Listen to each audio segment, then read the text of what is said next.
অর্থকষ্ট আর প্রিয়জনের মুখে হাসি ফোটাতে আজ যারা প্রাণ দিয়েছে এই অগ্নিকাণ্ডের ঘটনায়, তাদের প্রতি শ্রদ্ধা জানাচ্ছি।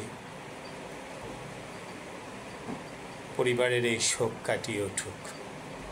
এখন পর্যন্ত তথ্যসূত্রে যতটুকু জানতে পেরেছি, ইতিমধ্যে 16 জন মানুষের প্রাণহানির ঘটনা ঘটেছে। রূপনগর এলাকাটা আমার কর্মস্থলের কাছাকাছি ছিল। সবচেয়ে ব্যথিত হয়েছি যখনই কোনো দুর্ঘটনার সংবাদ বা দুর্ঘটনা ঘটে, তখনই তদন্ত কমিটি বা রাষ্ট্রের টনক লড়ে।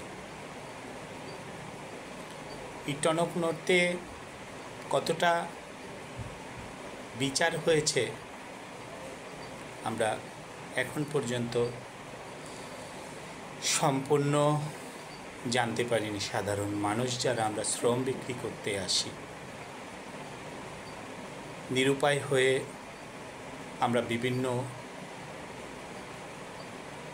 বাধ্যবাধকতায় আমাদের শ্রম বিক্রি করি। আমরা পুরাতন ঢাকার নিমতলি, সেখানে এই অগ্নিকাণ্ডে বহু প্রাণহানির ঘটনা ঘটেছে, আপনারা জানেন। তাজরিন ফ্যাশন যেটা ছিল, সেখানে প্রাণহানির ঘটনা ঘটেছে। সিজান জোশ, বহু মানুষের প্রাণহানির ঘটনা ঘটেছে। আজকেও এই রূপনগরের যে অগ্নিকাণ্ডের ঘটনাটি বড়ই ব্যথিত করছে। সরকারের কাছে আবেদন করব, শুধু তদন্তের এই ফাইলবন্দি করে বা তদন্তের নামে কালক্ষেপণ না করে দ্রুত এই মানুষগুলোর পরিবার যেন যথাযথ চলার মতো সাহায্য বা অনুদান পায়।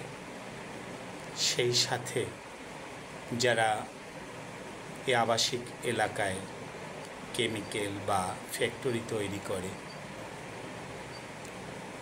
যেটা আইন বহির্ভূত, সেগুলোর ব্যবস্থা নেওয়ার জন্য। ভাষা হারিয়ে ফেলেছি, মর্মাহত। শ্রমিকদের মৃত্যু মনে হয় নিজেরই মৃত্যুর শামিল। হয়তো তারা ভিন্ন ক্ষেত্রে শ্রম বিক্রি করে, আমিও একটি জায়গায় শ্রম বিক্রি করি। আজ এই শ্রমিক শ্রেণীর যে মানুষের প্রাণগুলো ঝরে গেল, তার মূল্য আমরা দিতে পারবো না, কিন্তু তাদের পরিবার পরিজন যারা আছেন, তারা যেন মিনিমাম সহযোগিতাটুকু পায়।